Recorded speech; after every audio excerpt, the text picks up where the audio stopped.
Mr. Lawrence Cronk, welcome to the ROKMAN podcast. Hello. How are we doing? Are we all good? I'm good. Yeah, good. Thanks, mate. Yeah, thanks for having me on. No problem. We had to have you on. The maestro, the magician of endurance training. We had to get you on. It's a big claim. Yeah, no, and I see you're chilling in your new house because last year you moved to Slovenia? Yeah, we've been here since October last year. So the plan was we'd come and try it for 6 months, and a year later we're still here and we've bought a house. So it looks like we're gonna try it for a bit longer. You're staying. So yeah, we're staying. So we when we first moved, we moved to a place called Bled, which it's got a really pretty lake with like a castle in the middle of it. So if you ever see a photo of Slovenia, there's a good chance that Bled could be it.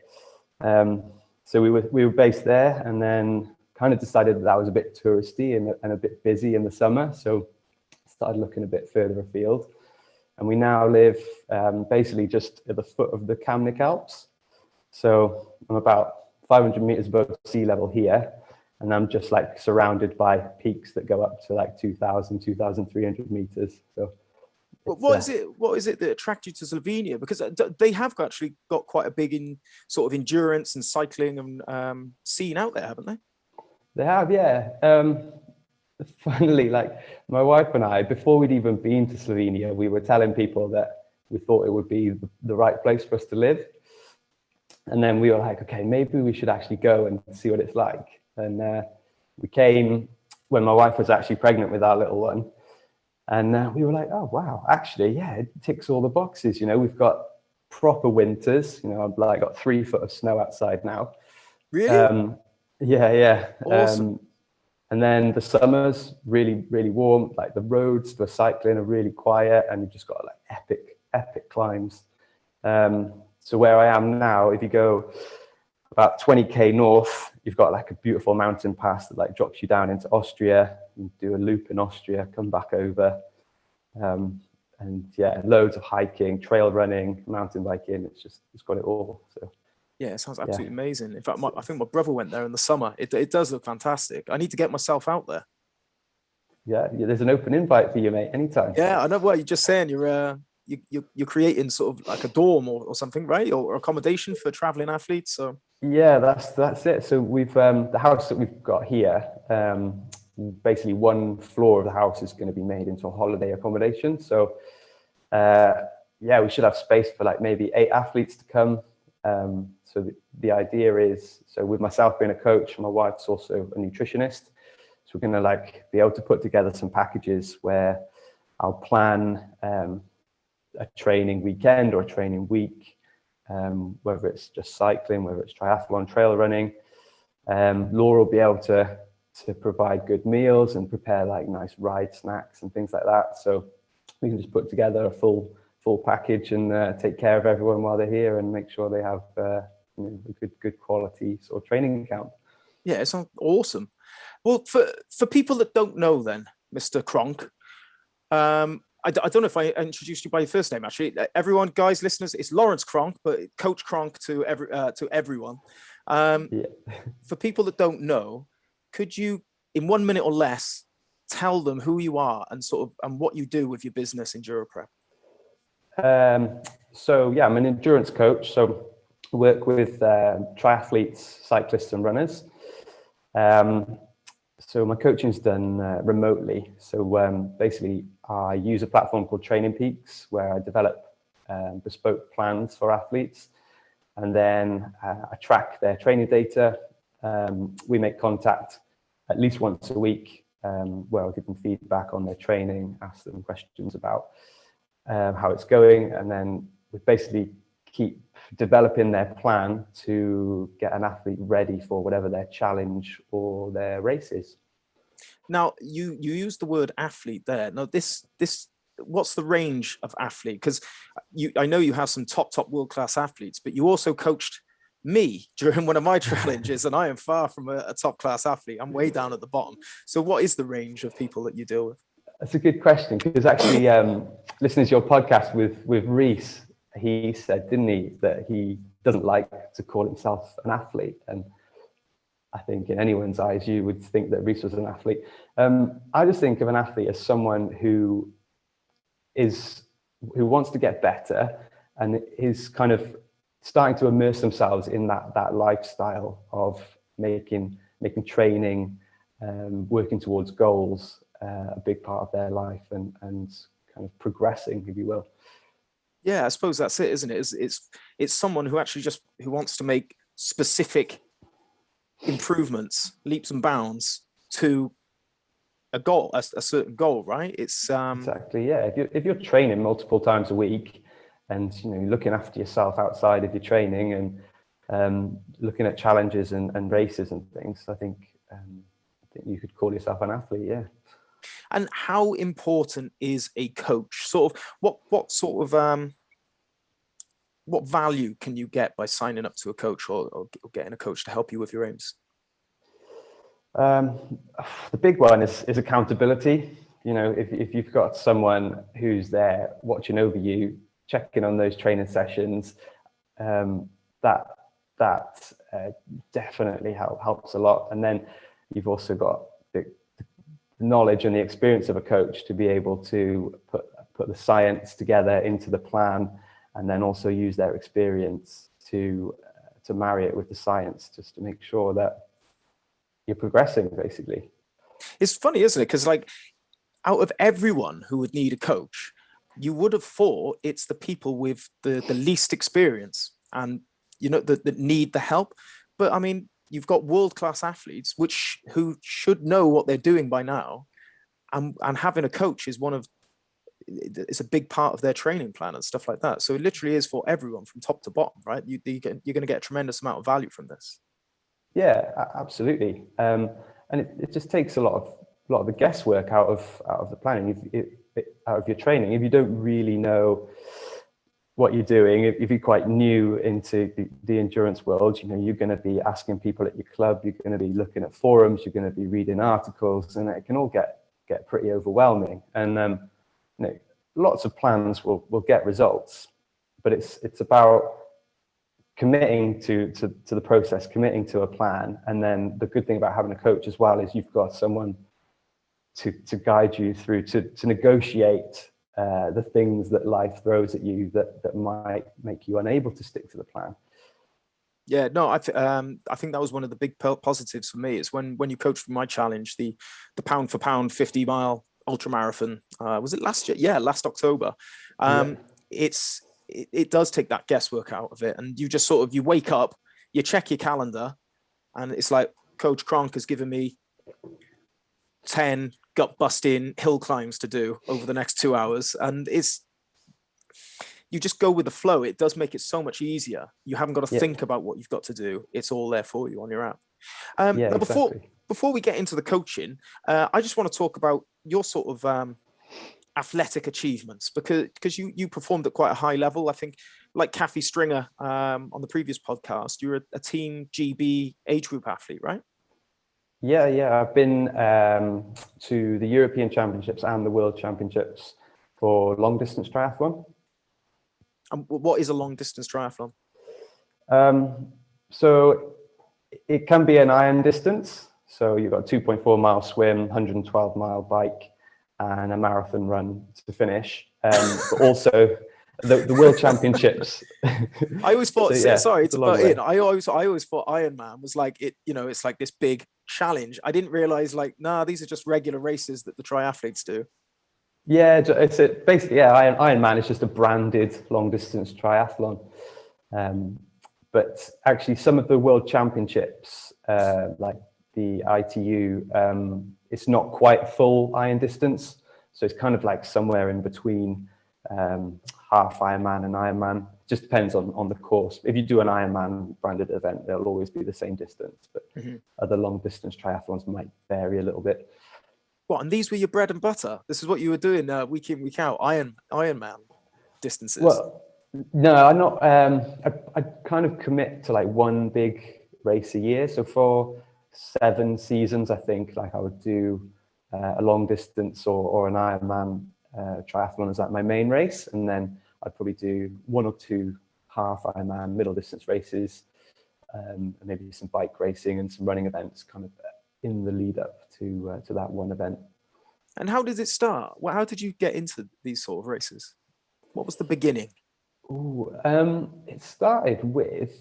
actually started with a circuits class back in my hometown of Monmouth. Yeah. Oh, I thought you were going to say Cogan Leisure Centre then. No, You were a coach down there, weren't you? Yeah, I did work in the gym there, yeah. This was a leisure centre that I used to frequent back in the day when I was like 16 to 20 or something like that. Yeah, no, and you're often in the gym. So this circuits class in Monmouth, like the core kind of group of the people that went, they actually formed like a little running club. And I started entering a few events that they did, and they were mostly like low key sort of like 10K forest runs and trail runs and stuff. So I started doing a bit of that. And then I actually it's quite an interesting story. I got a random summer job where I saw an advert where these 2 15-year-old lads, they were going to skateboard Land's End to John O'Groats. Jeez. Yeah.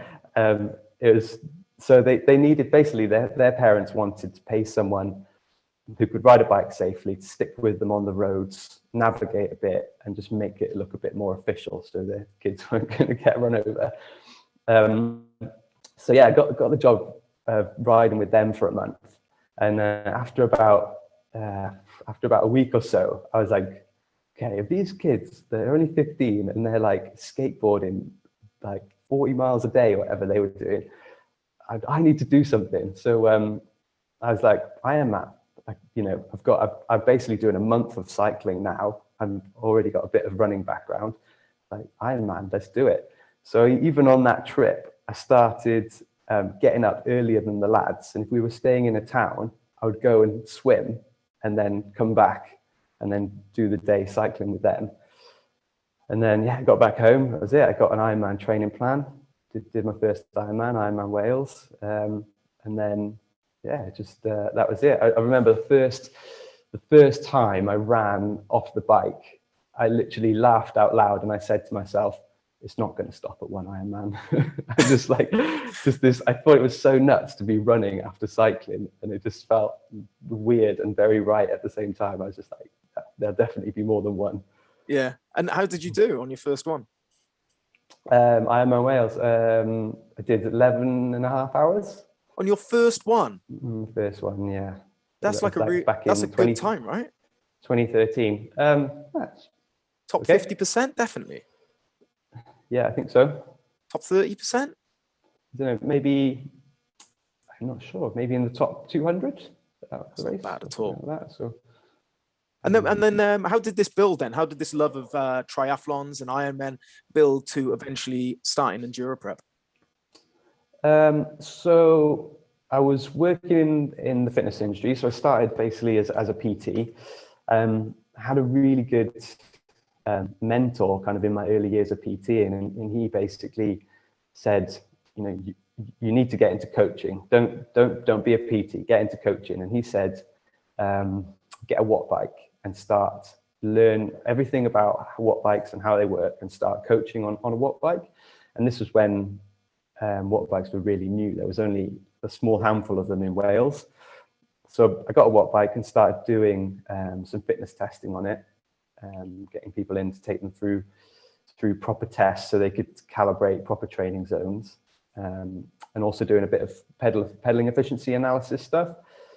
And then people would say, oh, I know, I've got these zones, I've done the test, like, can you help me with a plan to go with it? And then I started developing plans to go with the testing and say, right, you've done this test, you're going to come back in 8 weeks or 12 weeks, do another test, I'll design more plan. And I basically, kind of grew my client base through doing that, and then eventually managed to go into coaching full time.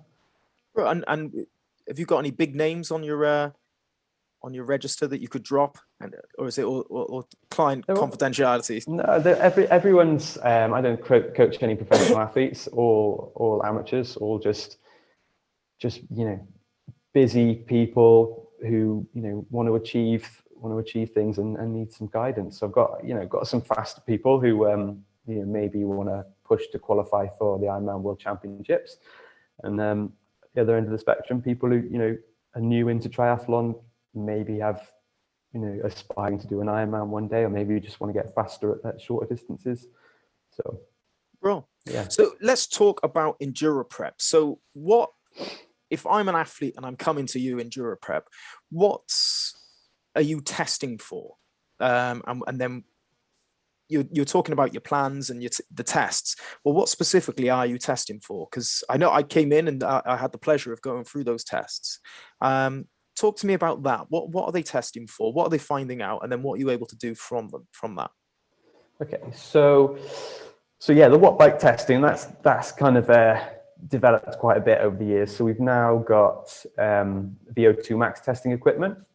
So based out of our tri-zone, just outside Cardiff, we've got our little kind of lab set up there. So you can come to us for a bike test or a run test, and we can do your Vo2 Max testing there. So it's basically a ramp test that gets harder every minute whilst you're hooked up with a heart rate monitor and a mask on, so we can monitor the gases that you're breathing. So we'll give you your Vo2 Max, which is basically like the size of your engine, is the simplest way of describing it. And then throughout the test, we'll also get some other points triggered. So we'll get your aerobic threshold and your anaerobic threshold. And we'll be able to split the results into 4 unique heart rate training zones. And also from the shape of the ventilation graph that we get from the test, we will be able to say, okay, so these are your heart rate training zones. So these boundaries are where you need to stay on your endurance sessions, on your long runs, on your long rides. When you're doing these types of intervals, you need to be pushing to get your heart rate within this boundary. If you're doing these types of intervals, then you should be shooting for within this boundary. We can also say then from the ventilation curve that, okay, we think that you're strong in this area, maybe you're weak in this area, so you need to go away and focus more time on training here, less time training here. So we can kind of help you apply these kind of lab results into the real world, into your training. I suppose that's it. It takes out a lot of the guesswork, right? This is specific, scientific to you. You can really start tweaking and adjusting the dials to improve your fitness. Yeah, exactly. I mean, so the ways that most people would get their training zones is they would either do the kind of old school calculation, 220 minus your age, and then you would split, use a theory to split that into your training zones.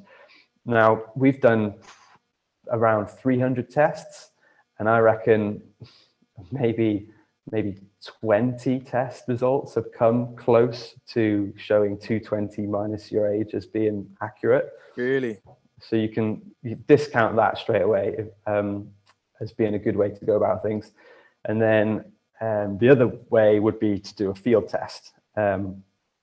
So you do your field test, you get an estimate of your threshold heart rate, your threshold pace, threshold power, and then you would split that using whichever theory you decide to follow. You would split that into zones. But the problem with that is you're splitting that into these zones that the theory says, but what our testing is showing is actually not everybody's kind of, for example, your aerobic zone, a theory might say that your aerobic zone is like 65 to 70% of your threshold, but our testing is showing that for some athletes it's lower, for some it's higher. So yes, get really unique with it. It's not like uniformly split into these lovely neat zones like the table would suggest. It's everyone's different and they're going to have specific zones to them, and that's what your test can find out. I'm going to take it right back to basics now, Coach Cronk, for anyone who's just gone, what on earth has he just been talking about? Yeah, of course, sorry. Let's start at the bottom. Max VO2. What's a max VO2? What is VO2? What does that stand for? Because I know it's obviously you explained it to me before, and it's obviously to do with your fuel systems, right, within your body operating at different intensities. So let's start from the top and explain it. Like this is heart rate training for dummies now. So okay, go.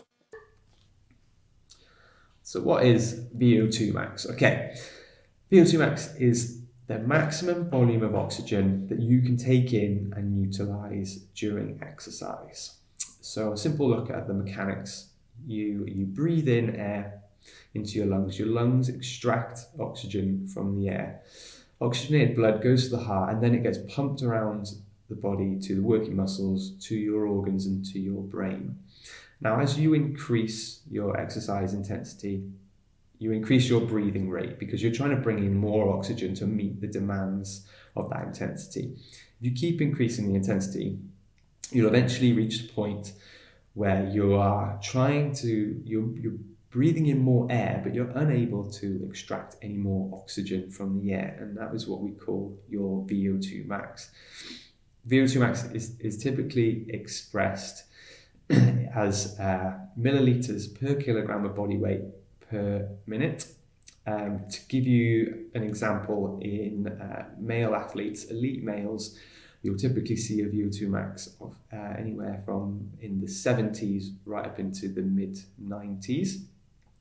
So VO2 max it shows your aerobic capacity, or the size of your engine.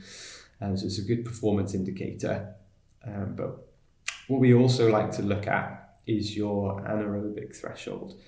So if we look at increasing exercise intensity, at low intensities, you're very aerobic. So you're using mostly oxygen and your body fat, to keep it simple, to fuel that effort. Now, as exercise intensity increases, you start to need a quicker fuel source, which to meet the demands of that intensity, which comes from muscle glycogen, sugar.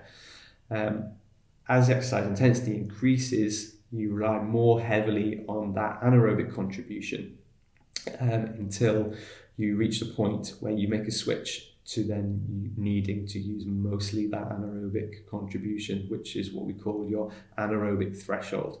Now, anaerobic threshold is typically the intensity that you can hold for 45 to 60 minutes. So if we have a look at them both, what you might find is actually an athlete who has a high VO2 max but has a low anaerobic threshold might not perform as well in an endurance event as an athlete who has a low VO2 max but a high anaerobic threshold. And this is what we can pinpoint with our testing. So we can see how far apart these two are, and that can help us decide on what is the best training for that person to do. Should they look at growing their VO2 max, growing that capacity, pushing up that ceiling, and then they can push up their anaerobic threshold after that? Or is their VO2 max already really good, but their anaerobic threshold might be low? So we can say, okay, VO2 max is good, let's not train that, let's look at pushing up that anaerobic threshold. So we talk about the anaerobics and the aerobics types of fitness. So what is anaerobic fitness and what is aerobic fitness, and how do they differ in fuel usage? So simply, aerobic is with oxygen and anaerobic is without oxygen. So you start at a low intensity and you'll be very aerobic. So you'll be using oxygen, mostly oxygen and fat, to fuel your effort. And then as the effort increases, it's like a sliding scale. So as the effort increases, you get more anaerobic contribution. So you're using sugars to fuel your effort. And that goes right up from very easy, right up to 100% anaerobic, which is a very, very hard effort, which you could maybe hold for 2 minutes. Yeah. And so the thresholds that you're identifying, these are the points at which you're switching those fuel sources, right? Exactly, yeah. So once you cross your anaerobic threshold, it's when you cross the point where you go from using mostly oxygen and fat to fuel your effort to using mostly sugars to fuel your effort. So you still there's still contributions from both energy systems, but you're making that switch now to using mostly sugars to fuel your effort. And then this is where the heart rate zones come in, right? So you then identify these zones to target your I'm trying to pretend I know what I'm on about. They target that threshold, right? And when you're working on the thresholds, you're pushing them up, you're improving those thresholds. Is that right to say? Yeah, that's a good way to do it. So if you were going to work around your aerobic threshold, that's quite a low intensity. So that could be used for your kind of base building, for your easy aerobic sessions. And then that basically improves your ability to use fat as a fuel, and it will grow the power or the pace that you can sustain at that aerobic effort. So if your aerobic threshold heart rate was 130, for example, and you did lots and lots of running at that heart rate of 130, over time, you should see yourself get faster at that heart rate of 130. So yeah, and then at the other end, you've got your anaerobic threshold. So this is kind of a simple way to look at it. It's kind of like your red line. So when you work at your anaerobic threshold, you start to get that accumulation of hydrogen in the muscles, that burning feeling, or you might call it lactic acid. And yeah, that's essentially.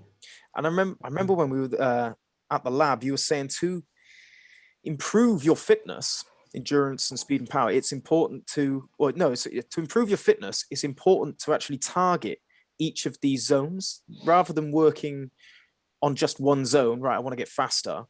It's actually important to get, say, your anaerobic training in as well to build that base. So it's sort of like, if you want to shift your whole fitness up, you need to be targeting each of these zones at similar rates, right? Yeah, well, it depends really on what your goal is. But if you're quite new into the endurance world, your body's kind of like a sponge. So like you can just do stuff. You can do lots of training, and there's a saying, a rising tide lifts all ships, where you'll kind of just see an improvement all round, and then that'll get you so far. And then you're going to reach a point where, okay, I need to now start getting more specific with my training to take myself to the next level, to start getting more adaptations that I want. So then you need to start targeting the specific zones. So you'll need to do your base training, which will be working on that aerobic threshold, that low intensity, long duration type stuff. But at the other end of the scale, you can still put your VO2 max work in there as well, in that base phase, which is also going to help grow your engine. So that's quite a good way to do your kind of winter block, if you like, your winter training before going into a season, because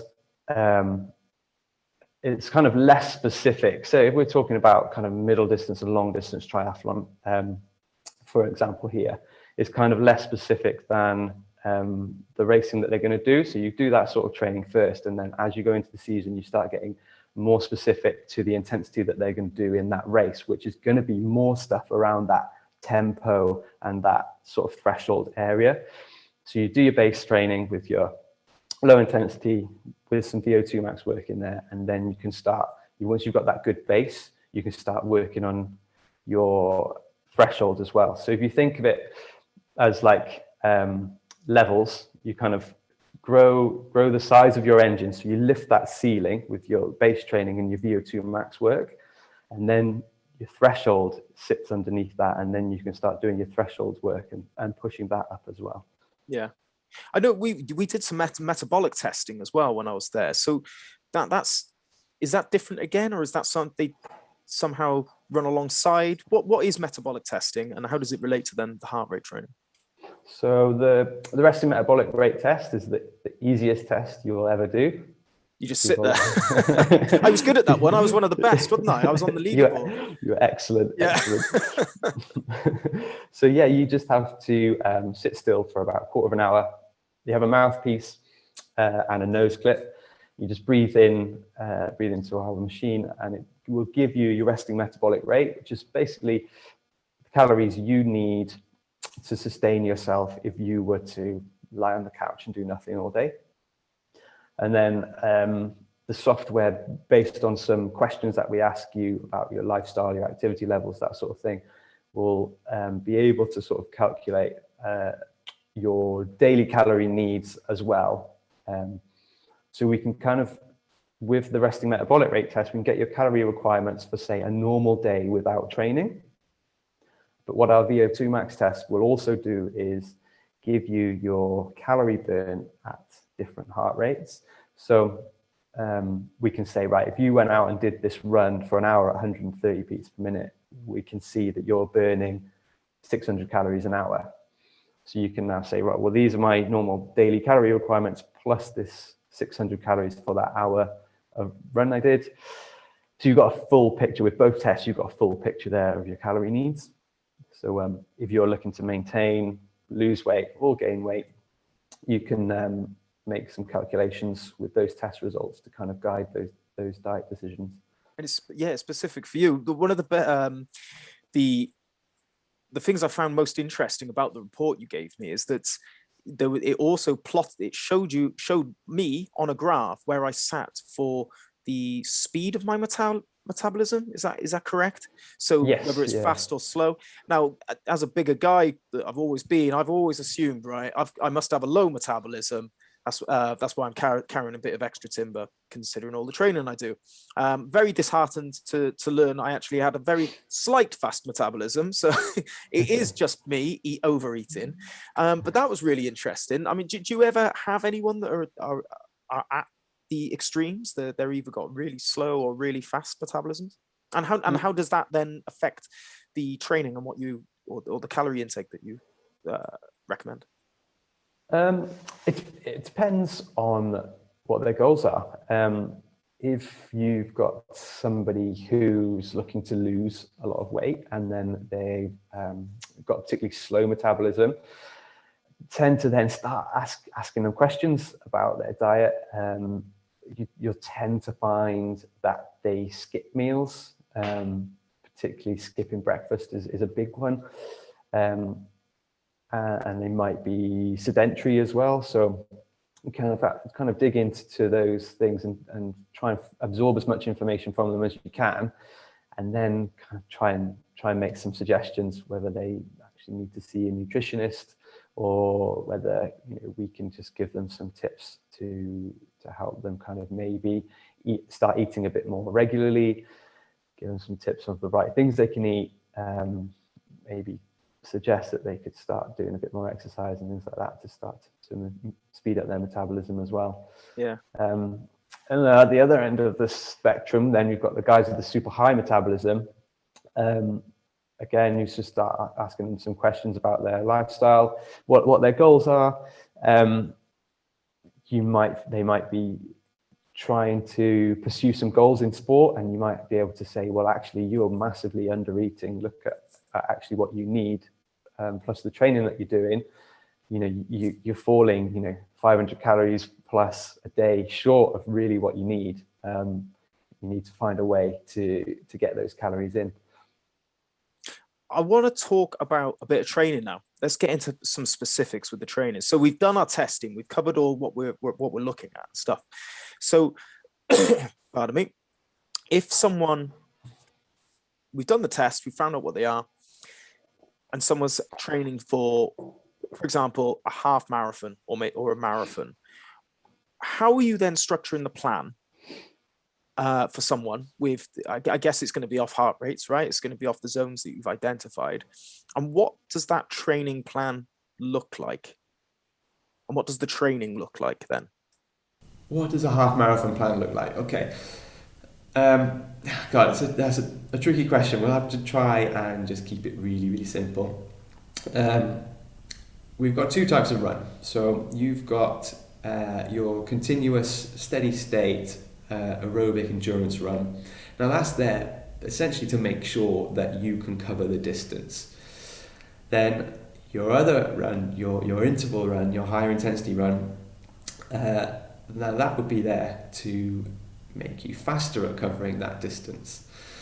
So if we were to say most people could run 3 times a week, that one of those runs we would definitely want to be that aerobic endurance run. So that steady state, medium kind of effort, zone 2 run that you gradually build in duration over the weeks towards your event. Then you've got 2 types of intervals as well. So we could say, to keep it simple, short intervals and long intervals. So if we look at short intervals, then we might be looking at something like kind of VO2 max intensity. So anywhere from like 30 seconds to maybe 3 or 4 minutes in intensity. Now you can do these on a hill, you could do them on a flat. On the flat, you could do a bit of both. If you're doing them on a hill, then you could be looking to build power as well. If you're doing them on the flat, then you're really looking to build speed. You might want to look at the course that your event is on to decide how much work am I going to do on the hill, how much work am I going to do on the flat. Or if you've got quite a long build up to your event, say 12 weeks or more, then you might be able to do both. You might be able to do a block of hill repeats at the start of your training to build that power, and then you can transfer to doing those on the flat to then start looking at your speed. So those are your short intervals. Then long intervals, you're looking at intervals at around that kind of tempo or threshold intensity. So we're looking at intervals that are now kind of maybe 5 minutes, 10 minutes, 15, maybe 20 minutes in duration. Or you could do a tempo run, which is another continuous effort, but it's at a much more purposeful intensity than kind of your long steady state endurance run. For a lot of people, actually tempo will be around the sort of intensity that you'll be looking to run your half marathon effort at as well.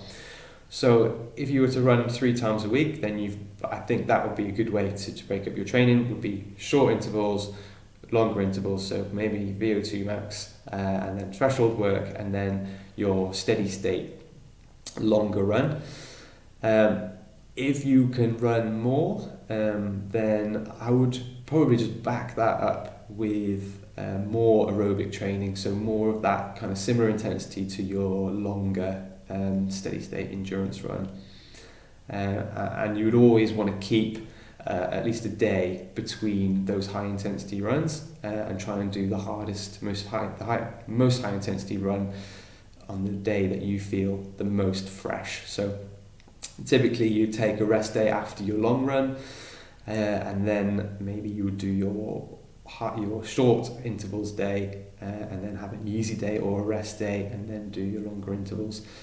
So you're spacing out those high intensity days so you get good recovery between them. I think that's it in a nutshell. I mean, like I said, it depends on so many things. If you're really new to running and you just want to complete your half marathon, then initially you just need to get out and just do some easy running and just get a feel for the sort of paces that you can sustain, and just get some basic miles in the legs, build that endurance a little bit, and then the next step would be to maybe look to start changing the pace on one of those runs, maybe include a hilly run, and you go out and you push the effort a bit more on those hills. And then once you've kind of done that and you've got a bit of a feel for mixing up the pace, running up hills, and you're a bit more confident, then might be the time then to start adding more structure and actually looking at specific intervals on specific days. It's funny actually you spoke about rest then, because I haven't got that question on my chart, but I think that's a really good point, is rest, obviously. And how important is rest to this endurance training? Because I know with strength training, you need maybe 24 hours or something like that before you need to go again. But when you're pushing the heart, obviously, because you're focused on the heart, say with the intervals where you're getting your max heart, you're trying to hit your max heart rate on your short intervals, maybe. How much rest does the heart need, and how much rest do the legs need on the long 2 hour, 3 hour runs? And everyone's different, obviously. Yeah, everyone's different. I think everyone should have at least one rest day in their training week. But I like to talk about like this wave of intensities. So you've got to follow up a really hard day with an easy day or a rest day. So the more training that you do, I think the easier those easy days need to be, so that you really freshen up enough to be able to hit those interval sessions properly and hit those targets. The danger is if you don't take those easy days easy enough, you can't go hard enough on the hard days, and then all of your training just gels into this middle ground, and that's when you start to go stale. You're not improving. You start to lose motivation. You get ill. You get injured, setbacks, etc.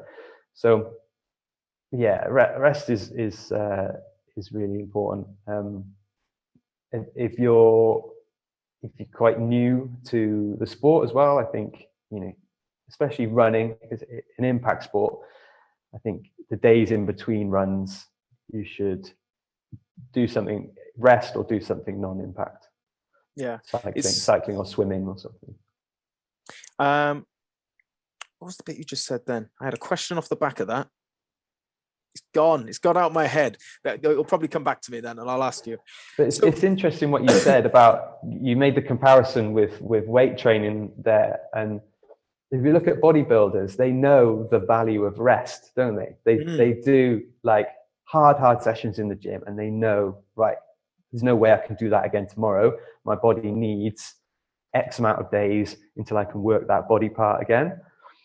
And they got a really good understanding of it. But endurance athletes, they don't quite make it as simple in their minds, I don't think, as that. Well, I've just remembered what I was going to ask you. Well, it was actually what I was going to say, is that I really relate to what you were saying then about this. If you don't take your easy days easy, you end up sort of ruining the effort that you can apply on your hard days, and you gel into this middle ground, I think is what you said. I can really relate to that. I mean, that whenever I'm doing a training plan or something, I'm so eager to maybe achieve the goal that I'm pushing for that, rather than wait the time and incremental improvements over a long period of time to eventually get the goal right at the end. You're so eager that I fall into that trap all the time, and then the intervals suck because I'm finding them really hard. I'm exhausted. Yeah. And I think that's it, because with running and endurance, it's so much more taxing on your sort of cardiovascular system than, say, weight training, which I suppose is sort of short, very, very short intervals of pushing and pulling, and it's more muscular. I don't know. You're the expert, but this is how I perceive it. It's you need to value rest probably more than maybe a bodybuilder, because you're working your heart, that muscle day in, day out, I guess. Yeah, you're right. I think the danger is with the easy days, they shouldn't be a satisfying intensity. They should be so easy that you're just like, oh, this is boring, I don't even want to do this. But is that what it should be? Yeah. People get into that kind of just pushing enough for that session to feel satisfying, or maybe even social pressure of, oh God, I can't put this on Strava. This is like ridiculous pace. Yeah. But and you just get drawn into I'll just push a little bit harder. I'm feeling good today, when you need to bottle that up and be like, no, I need to feel great tomorrow. I feel good today, but I need to feel great tomorrow for that hard session. Yeah, I remember when doing obviously the plan you gave me, there were these long, easy runs, and you do get that feeling. You're like, God, this is too slow. Surely it shouldn't be this slow. It's so comfortable, and you're quite right. Like, you're like, this is boring. I can't do this for 2 hours. And you do fall into the trap. You do push it a little bit, and it's interesting hearing you say that now, because if I did a plan again tomorrow, I'm listening to you this time around, and I would do it that slow. Yeah, I think it was only today I was messaging an athlete, because kind of at the early stages of their progression for the long build up to Ironman, and they're already kind of pushing the pace a little bit on a couple of their runs, and you just have to say, well, soon we're going to be doing these runs for 30k or 35k.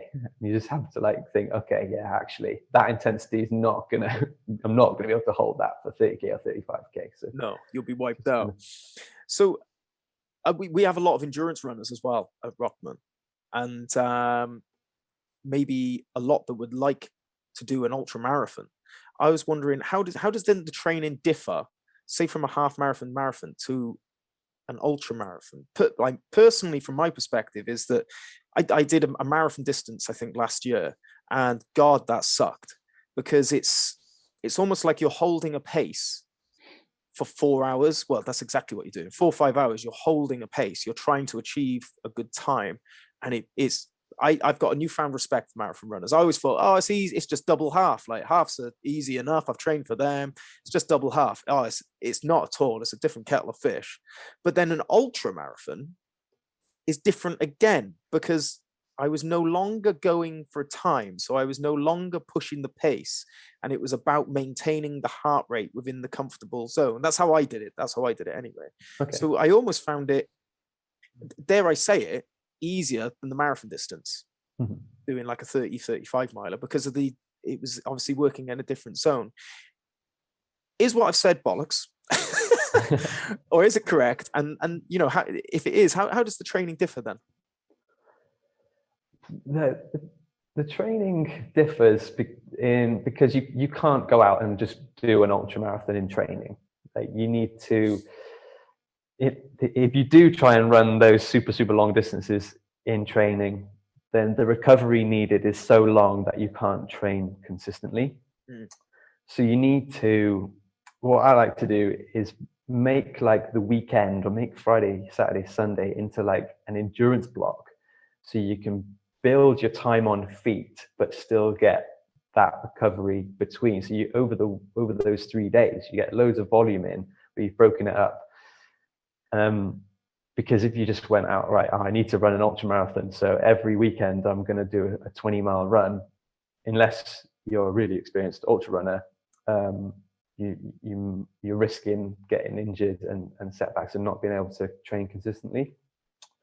So yeah, you need to get that volume in. But if you're doing an ultra as well, if you're doing a hilly course, for example, you know that there's going to be lots of walking in there. So you can build that into your training. You say, right, I'm going to do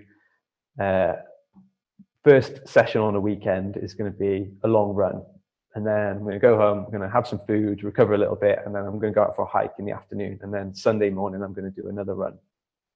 So you can build your endurance, build your time on feet, you can practice your pacing, you can work on the kit that you're going to carry, work on the fueling strategy on the go, all that sort of thing you can build into your training and kind of build the distances up safely. Whereas a marathon, if you're fit to run a marathon, then you know it's going to hurt, because you're going to be pushing pace for that duration. Whereas an ultra, I guess you can break it up a bit more, can't you? You know, right, I've got this climb, I know I'm going to be walking, you've got this descent, etc. So you can kind of break the course up a bit more. Yeah, it's funny in the ultras, when you see a hill, you're like, yes, I get to walk for 5 minutes. Fantastic. Yeah. You look around, everyone else is walking, so it's like, yeah. You're welcome. Acceptable. Welcome. Now, I want to talk about 100 milers. Have you coached people for them? Yes, yeah. Yeah. Plenty. And is it just the same as, say, an ultra, but obviously the distances, is it just the distances that differ, and you're building up more miles on those blocks, I guess? Yes, yeah. It's once you get over sort of like 40, 50 miles, the training doesn't differ that much. You're just going to do more low intensity aerobic training, building that time on feet. So it doesn't differ that much. But if you're doing 100 miler, you've got to have a think about the time of day that you're going to be doing it as well, going through the night and things. So you've got a little bit more logistics to kind of consider in your planning for the day. But yeah, the training doesn't differ that much. Also depends on how fast you want to go. If you just want to complete it, or if you want to be competitive, like if you just want to complete it, you're going to be doing a lot more walking. So maybe that's something that you want to be doing in your training. If you're looking to run most of it, then yeah, you need to be doing more running in your training. Yeah, I mean, obviously, you would never run 100 miles in training, right? What No. sort of distance? What would be the longest distance you'd ever get to up in training? I suppose it depends again, as you say, on the individual and the amount of time they've got. But what would be the average? I'd say I'd try and get somebody up to something like maybe like a hard sort of harder run on a Friday. So maybe 90 minutes, but with some intensity in there. Maybe like a negative split run, something like that, with a run with a hard finish. Then on the Saturdays and Sundays, you make that your big endurance block. So maybe you could do 4 or 5 hours run, and then have your lunch, have a shower, whatever, get your hiking stuff on, and then get out for another like 3 or 4 hour hike in the afternoon. And then maybe on the Sunday, then you could maybe do the same again, maybe make the run shorter and the hike longer. So just like a 2 hour run and then a really long hike, a big long hilly hike the second day. It does sound like a lot to do with it, just time on feet then. Just getting your bones and your feet used to being on your feet for that amount of time, yeah. It is, yeah, it is. It's that time on feet, just practicing with your kit, practicing on the closer you get to the race, the kind of more similar to the terrain you're going to race on. You want to try and make those big runs and those big hiking days, so you can just get everything dialed in, what you're going to carry, what you're going to wear, just get used to work into your nutrition strategy, knowing what's going to be at the feed stations. Does what they've got at the feed stations work for me? Have I practiced with it, or do I need to be fully self-sufficient or relying more on my crew to have the things that I know work for me? Planning how many calories you need and what you can carry as to what you can pick up, what you need to drink as well. Yeah, just using every single long weekend training block as like a rehearsal to just tweak something, dial it in. So when you get to that race day, you're fully prepared. Yeah. I suppose that's for any distance, really, is it?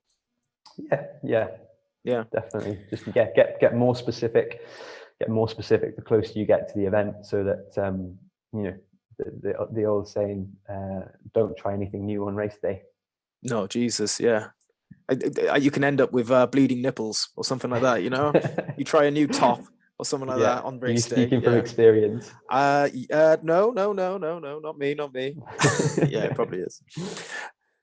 Pardon me, I have got a bit of a cough. I've just got over an illness last week, so please excuse the coughing, guys. Strength training. Yes. How important is that for the running and the endurance and stuff like that? Oh, it's very, I think. But my kind of view on it is like it's there's no need to get too specific with strength training. I like to kind of look at strength training from the view of, you want to make yourself a well-rounded, strong human. Be able to move, be able to have good mobility and be able to do good quality moves. Probably, the Olympic lifts is a good example. So, be able to squat properly with a good range of motion, deadlift as well, and kind of make yourself a nice, well-rounded human, and then that gives you a good frame to be able to hang your endurance training on. I think some people get a bit too specific with the movements that they're trying to do and try to mimic, swimming, cycling and running through the stuff they do in the gym, when actually they haven't got good mobility to do some of these basic movements properly in the first place. It's that kind of building your castle on sand.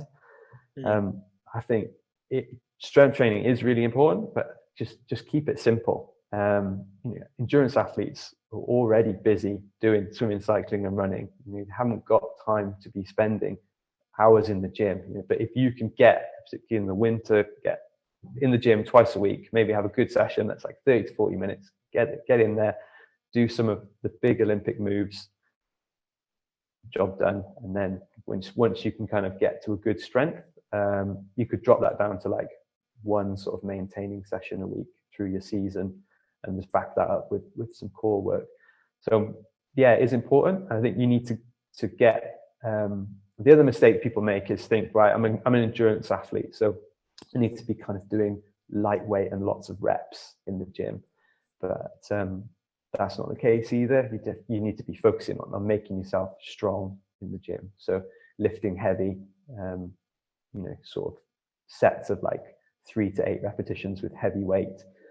Get yourself nice and strong, get that good frame so that you're more robust and less likely to get injured. If you're more robust and less likely to get injured, you can train more consistently. Therefore, your endurance training will benefit from it. Okay, we've got pardon me, we've got a few questions from some of the ROKMAN members for you. I actually popped a little post in the group today saying we're talking to Coach Cronk. Have you got any questions? And I found this gorgeous photo of you on your Facebook, Mr. Cronk, holding 2 kettlebells topless in your garden. Do you know that one? Where did you dig that up from? Oh, I was trying to find one on your Enduraprep page, and it's all Okay. It's all your athletes. Like, there's none of you. You need more of you on there. Get more of you in your cap and stuff. But I found this one right at the bottom. It was, honestly, it must be from like years ago. But looking ripped, I might say, looking ripped. I'll send it to you afterwards so you can see which one it is. But obviously, that photo then attracted a few questions. Right. Don't worry, they're not dodgy. They're not dodgy questions. But Richard Greenhow, he asks a few questions about fueling for races. Yeah. So he asks, how do you fuel pre-race? I'm guessing this could be sort of like the night before or the morning before, and then how are you fueling during the race? And that actually might relate back to some of the metabolic testing that you were talking about then, I guess, because you were saying you can actually identify the specific calories you're burning at specific intensities. How would that tie into your fueling? So if we go for pre-race first. Pre-race, okay. So we start from the night before, and this is actually a little exercise I like to do with my athletes. So about 4 or 5 weeks before a big race, I will get them to write down for me what they plan to eat from the day before the race through the morning and then right through the race. And then we'll kind of tweak their plan and then get them to practice that in their long sessions so that we can just make sure that what they've got in their plan works for them. But I think first rule is like, don't try anything new. Stick to foods you know. Don't overeat as well, because generally in that week leading up to your race, you're going to be doing less training anyway. So if you kind of eat a similar amount to what you've been eating during training, then you're naturally going to carb load, going to fill your muscles with glycogen. You could even eat a little bit less if you've gone from a really heavy training load down to very little in that taper week. If you're prone to like GI issues during events, then you should probably look to cut out some fiber. What's a GI? Is that what does GI? Gastrointestinal distress. So if you have stomach issues during races, then yeah, cutting out fiber in the kind of couple of days before can help. So keeping your meals quite simple. So like just white rice, white pasta, white bread. No kind of super rich foods with lots of sauces on and things. That can also help. So yeah, keeping it simple. And then morning of the race, you want to try and get something in, at least 2 hours before you start. Again, stick to what you know. If you like, porridge, or if you like bagels and banana and peanut butter, or crumpets, whatever, but like simple carby stuff. About So yeah, if you can get that in sort of 2 hours before, then just kind of keep hydrating a little bit before your race starts. And then once your race starts, don't wait till you're hungry. That's the first thing. But you want to start eating early, and then little and often is the best way. So if you know, say if from your testing, you know that you need 300 calories an hour. And actually, like, testing aside, a good way to look at this is you want to be trying to consume between 30 and 50% of what you're going to burn during the race. Okay, so if you know that in an hour of your steady running, you're burning 600 calories an hour, then you know 250 to 300 would be a good amount of calories to strive for. And again, that sounds like quite a lot. I know people will probably be thinking, wow, 300 calories an hour whilst I'm running, that's quite a lot. And it's something you need to train for. So you need to plan ahead and start practicing this in your training. You can't expect, if you've gone out and never really fueled your runs very well, and then on race day you try and consume 300 calories an hour on a day when you're already nervous and hyped up and maybe working a bit harder than you planned to because you got excited in the race, then yeah, it's not it might not end well. So yeah, so you little and often is the best way. So every 20 to 30 minutes, having a bite of something, making sure you wash it down with a bit of fluid as well.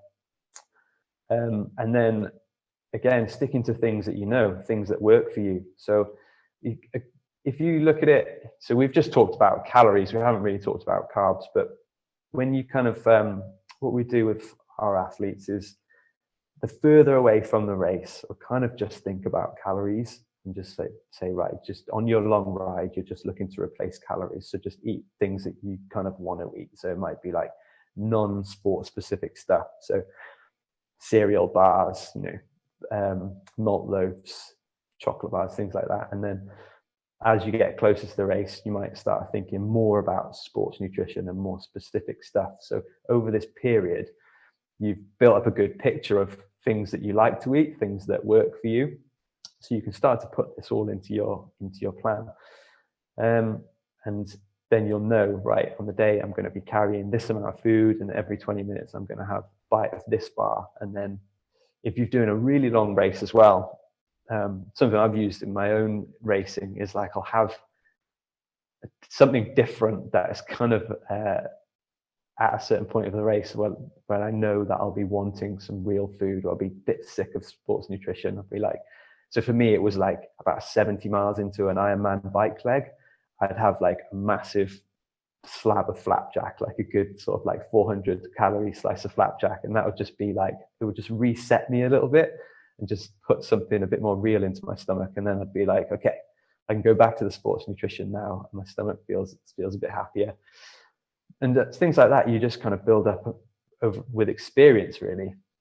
But yeah, just don't try anything new on race day. 30 to 50% of the calories that you're burning, try and consume on the go, and little and often, and stay hydrated as well. And what are your opinions on sports supplementation, actually? Because I mean, obviously you've got this huge array of like energy gels online that you can get. Now, personally, I tend to just stick with jelly babies.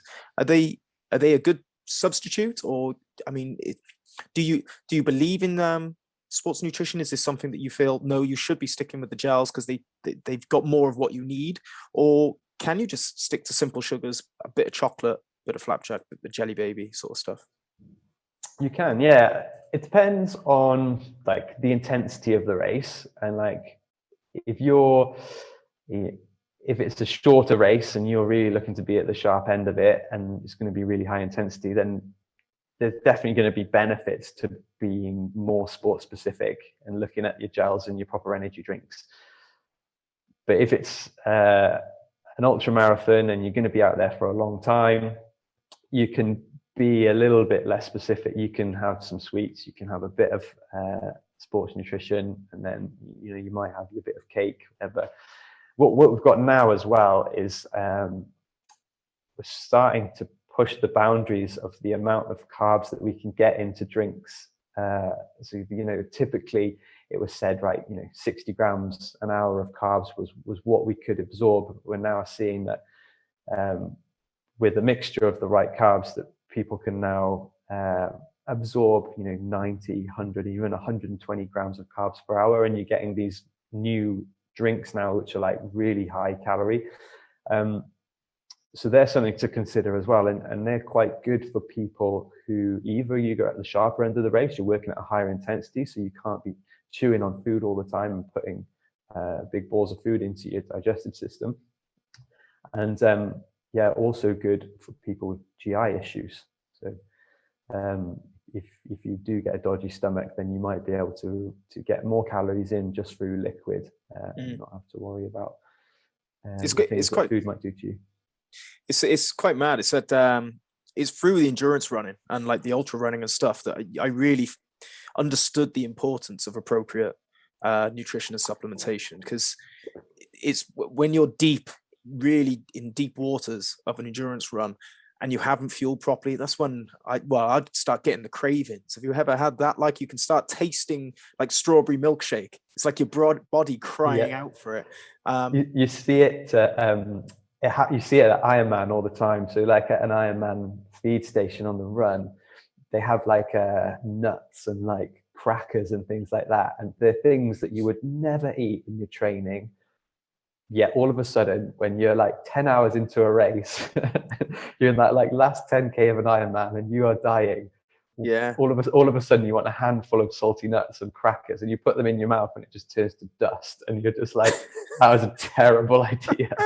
A dry mouth, lips stuck to your teeth and stuff. I can imagine, like, yeah, it's crazy.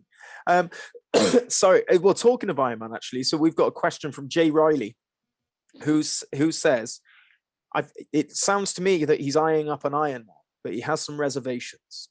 So his question is, how bad can you be and still compete an Ironman? That's Ironman.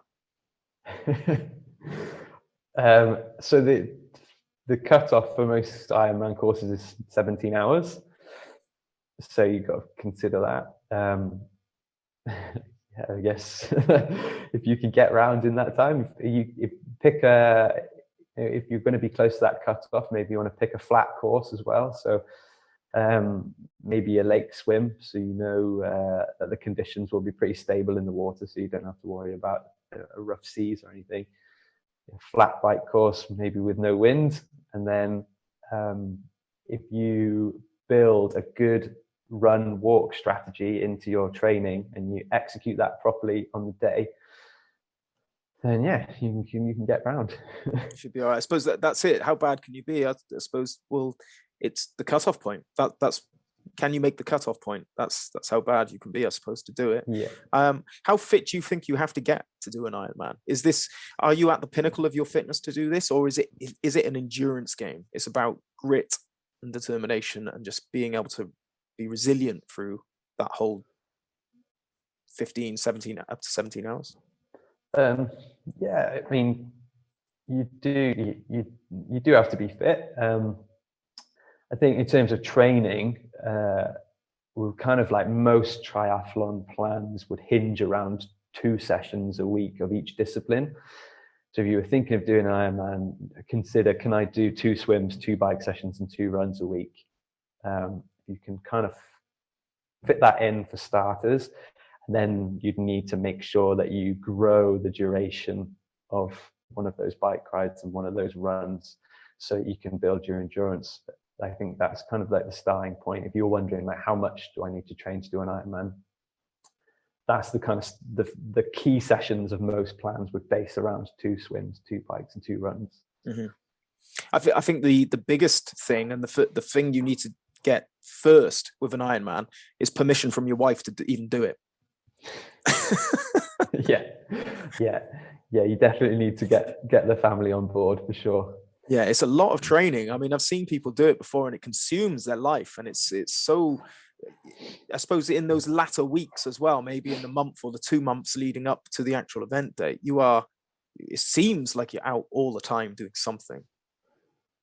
Yeah, it can be. I mean, that last block, that final kind of 8 weeks, you need to be you need to be doing some big miles on the bike, and really building that long run up as well, and then running off the bike as well, getting some running in off your long ride.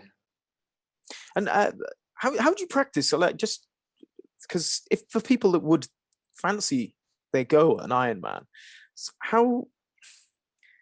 where do you go to practice swimming? Because everyone knows how to go and do a run.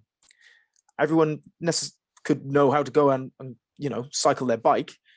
Where do you go swimming? Is this something where you go to a pool, or could you go to a lake?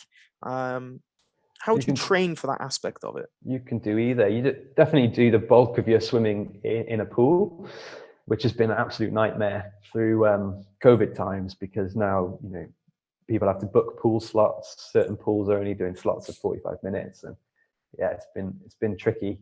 So more people have been trying to swim outside, but more and more clubs and places to do open water swimming are popping up, so it makes it safer for people to go and do it. So like in Cardiff, you can do open water swimming at the Whitewater Rafting Centre. They open it up there a couple of times a week for people to do that, and there's various clubs that go and meet down in like Jackson's Bay and other lakes around in the area. So a bit of both.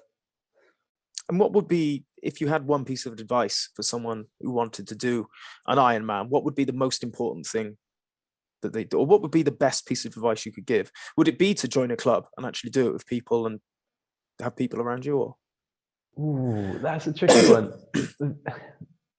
Triathlon clubs are good for swim sessions.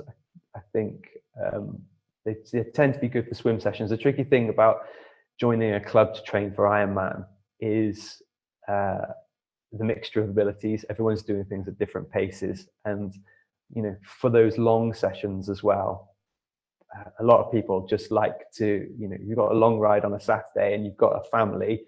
A lot of people just like to get out at daybreak, just get it done and be back for lunchtime and the rest of the time with the family. So it can be quite tricky to pair up with people to do the long training. It's just, endurance sports can be a lonely endeavor, can't they? Yeah, I bet it's hours and hours on your own with your own thoughts, that's for sure. So I suppose you better like your own company is maybe the best piece of advice. Absolutely. We got a final question from Jay Riley again. He's asked, what's the hardest race or event for a non-athlete with normal fitness levels? So I suppose you get these elite races that maybe sort of only the elite can enter, I guess, like marathon disables or something like that, where you have to be at a certain level. What would you say is the hardest for the everyday athlete? Into triathlon or anything? Anything. Ooh. Oh, there's so many events now. I think multi-day ultras, are tough. Just getting up after running, an ultra marathon and doing it all over again, and then maybe all over again, I think is really, really tough. Are there any one-day events? Are there any around the country that spring to mind? There's a few. I think I don't know the names of them. I think there's one that maybe runs like the Severn River, the Severn Path, maybe. I'm sure there's plenty. Yeah, I'd fancy giving one of those a go myself. I'm actually I'm trying to tee up a challenge for next year. I'm in the brainstorming session at the moment, and one of the ideas was sort of like a multi-stage. It's a personal challenge to me, obviously, but was a multi-day challenge. I can't give that too much away just in case I don't do it. And the other one was just an extreme 24-hour challenge. But I think either way, I'll be getting in touch with Mr. Coach Cronk and Enduraprep anyway to see if they can help me out. You've also got Reese's events, isn't there? His new series of 200-mile runs. Oh, of course, yeah. I mean, anybody can sign up to those. They're going to be brutal. The wild horse events. Well, I've had to be very, very careful with what I pick to do next year, because obviously I've got a wife, I've got 2 young kids. There's only so much time I can spend away with them without angering the wife. So I'll probably only be able to do one multi-day event, and I'll have to pick it carefully, whether it's a wild horse or my own personal thing or something like that. Oh, epic. Yeah, Yeah. Wild Horse would be epic. It would be good, yeah. The future, Mr. Cronk. We've reached the end of the questions. What's the future hold for Coach Cronk and Enduraprep and your athletes? Well, I think, God, look, like the last 2 years have been quite tough on my athletes because they've kept training for races that haven't happened. So we've gone through a training cycle, an event's been postponed, and we've picked another event, and it's been there's kind of been a bit of a change from trying to get people just to peak fitness to kind of managing their overall health a bit. Just kind of, just looking at the bigger picture and thinking, okay, if you guys want to keep performing and enjoying your sport for multiple years, then we just need to maybe just back off a little bit and just have a bit of fun with it for a while. So that's kind of been the approach for the last 2 years. And I think now this year we're going to have so many postponed events rolled over and other events people want to do that it's going to be quite hard to rein people in. I know everyone's going to be like super keen to race this year, so we're going to have to like be very careful with how we plan our seasons and just make sure we don't overdo it. And then after that, hopefully after this summer we're back to business as usual and just getting everybody working towards their goals and enjoying it and progressing, whether they want to stick to the same distance and get faster at that distance or whether they've got aspirations to go do longer distances. Just the same, just get back to business as usual. Bro, and where can people find you if they wanted to follow Enduraprep on the socials, or if they wanted to visit your website and see your offerings? Where can people find you? So website is enduraprep.com. There's information there on our testing and coaching. On socials, we're at Team Enduraprep on Instagram, and that's just a little account just showing off our athletes, basically, just reposting things that they do, things they're racing and training and stuff. So have a little look at that.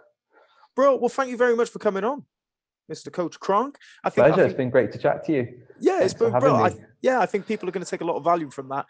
It's certainly going to help people focus their training and give them a bit of direction. And do you know what the biggest thing? It's a bit of meaning and understanding behind the training that they do.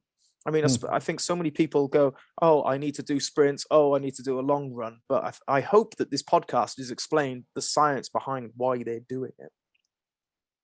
Yeah, good. Yeah, I hope so too. And I think the key is just to not overthink it. Just try and be consistent in your training. Be honest about how much you can train.